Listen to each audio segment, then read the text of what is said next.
Calgary Flames are in the heat of a playoff race with one of their biggest rivals in the Vancouver Canucks, and after a huge win against one of the league's top teams, the Flames are shocking everyone. Can the Flames really keep this going though? A healthy lineup and a system of belief has this unit clicking, and it could just take them to the postseason. We're going to get into all of that and more in this video, but first, I want to welcome you to Flames Digest. I'm Mark Griffith. If you're new around here and you love the Flames, make sure you subscribe so you can stay up to date on all the latest news, updates, reports, and rumors revolving around your Calgary Flames. We would love to welcome you to the Flames Digest family, and let's talk about last night's game. It was one of the most complete games the Flames have played all season pretty much. You know, one of the best first periods you can argue. And in case you missed it, the Flames got a humongous 3-1 win against the Washington Capitals, the best team in the Eastern Conference.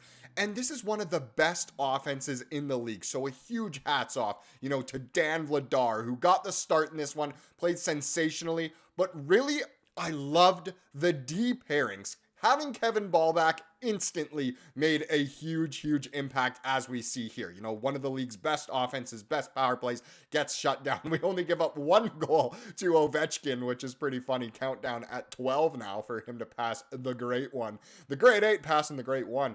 But either way, phenomenal game. I loved, obviously, Ball back with Andersson.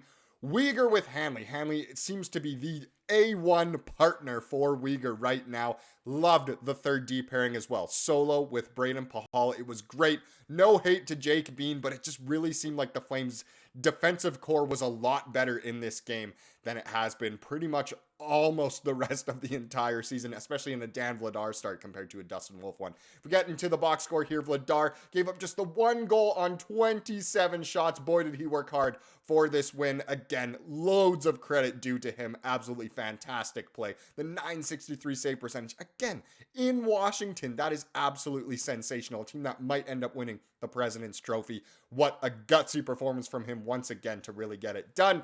If we get to the skaters who got on the score sheet, Coronato had a beautiful snipe on a breakaway. Jonathan Huberdeau worked, you know, sensationally hard in this game, got rewarded with kind of the insurance goal in the third period. Pospisil got kind of a funny one in the first period as well. Was it kicking motion? Was it not? Either way, it counted.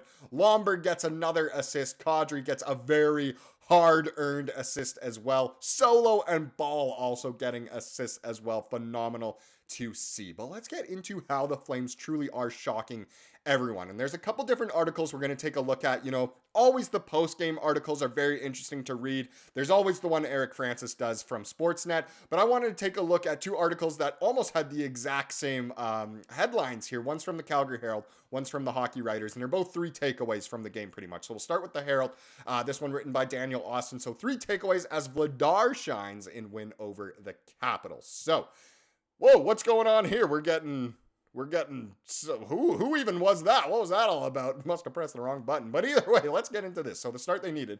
The Flames started off their road trip right with Tuesday's win, and they started the game itself exactly they would have wanted to. So not only was it an amazing start to this impossible road trip, as everyone is saying, but it was an amazing start to this game against one of the league's best teams. They outshot the Capitals 14-5 in the first period and took a 2-0 lead into the first intermission, thanks to goals from Pospisil and Coronato. It truly was an amazing start to, you know, the entirety of the road trip. What a start to the game. It's kind of funny. The Flames play good first periods, but they usually don't get rewarded for it. And then sometimes they look absolutely exhausted, whereas the Flames, they've been such an interesting team this year, to be honest. So on the road, it more so seems that they just get so tired in the second half of the game, which kind of happened in this one as well, whereas at home, they seem to come on in the second half of the game. But either way, this was the start they needed. Getting the start, so keeping that word start. In addition to going with Vladar, Huska also gave a rare start to his 4th line. Lomberg, Rooney, and Pospisil got the start, and it was greeted by a huge cheer from their teammates when it was announced. If you haven't seen that video, it is absolutely awesome. The locker room kind of erupts when Husk obviously names the 4th line as the starting lineup, and they played great. So the trio was the Flames' best line in Sunday's 3-2 win over the Sharks, and as Huska explained, it was time for them to get rewarded. They were great in that first game back from the Four Nations break, and they were honestly great against Washington as well. Were they the best line? You can make an argument for it. Probably not. Probably was the top line, but overall, just an amazing game, kind of top to bottom.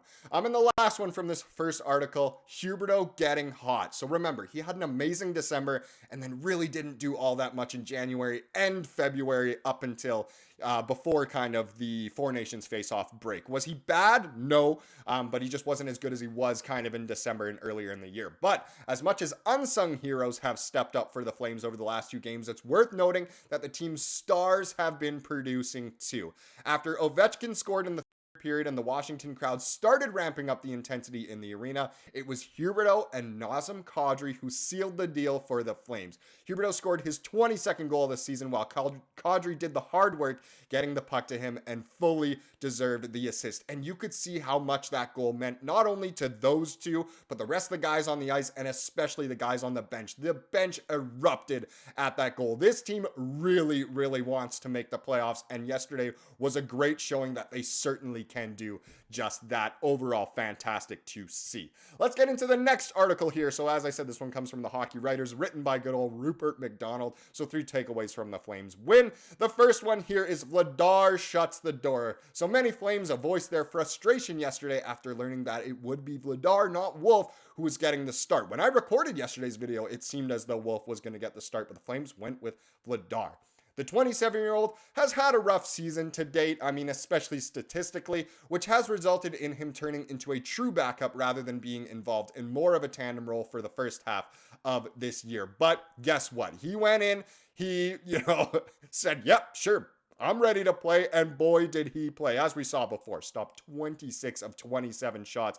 Absolutely phenomenal play from Vladar there. He totally deserved the win, and he did shut the door. Just the 1 goal against, and it was a weird one on the power play by Ovechkin. So overall, fantastic game from Vladar. Next point, the depth scoring continues. And this is another kind of shock. This is another way that the Flames are kind of shocking everyone. Not only did they shock everyone by just beating the Capitals and being in a playoff race, but certain guys are getting it done lately. So the Flames had some unlikely heroes on Sunday against the Sharks, with Rooney and Hanley, good old Nacho, scoring goals in the close-knit outing. While neither Rooney nor Hanley hit the score sheet in yesterday's game, they were able to get out to a 1-0 lead just past the midway point of the first period thanks to Martin Pospisil putting home his 4th of the season. Just 4 goals for Pospisil, who has played, I'm pretty sure, almost every single game. So great to see some depth scoring once again. Picking up the assists on Pospisil's goal were 2 unlikely candidates in Solovyov and Ryan Lomberg. So more depth scoring. Solo has played how many games this year, and he's already picking up assists. Love to see it. It was a massive goal which gave the Flames some serious momentum as they were able to put home another one a short time later to give themselves a 2-0 lead going to the second period. That was that great Coronato breakaway. What a shot. The depth scoring will need to continue over these final 25 games this season. Absolutely. If the Flames want to make the playoffs, the depth scoring needs to continue because the scoring overall has been the Flames' biggest issue this season, not producing enough offense. The way it's going right now, lots of guys are getting on the score sheet, and that's what we want to continue to see. Now, the last point, Coronato's lethal shot on display. The Flames have a true gem in Matty Coronato. While there are still areas of his game that need improving, his offensive abilities often make it hard to believe that he's still just 22 years old. Even crazier to think back on this is the fact that he was briefly sent to the AHL earlier this season. That is crazy to remember. Coronato's time in the AHL is over and done with, certainly, as he's racked up 15 goals and 31 points through just 52 games this season. His skill was fully on display on his tally in the first period last night, and he wound up on a partial breakaway and was able to get off his phenomenal shot, placing it over the glove hand of potential Vezina Trophy candidate Logan Thompson. Coronato has been so good. Love the top line of Coronato, Huberdeau, and Kadri. It's so great to see, the Flames are finally kind of putting their best players all together on a line. It's been a while since we've seen that, so just phenomenal to see overall. Apologies if you can hear the dog barking. Either way, let's wrap this one up with the comment of the day, as we love to do here on the channel. And this one is an interesting point about kind of the defensive pairings going forward, and it comes from Robert. So Robert says, Ball and Andersson, Oleksiak and Weegar, and then Parekh and Pahal would be our nearly optimal defensive core for 2025-26. Let's the three offensively minded guys have a more physical and defensive presence on the other side.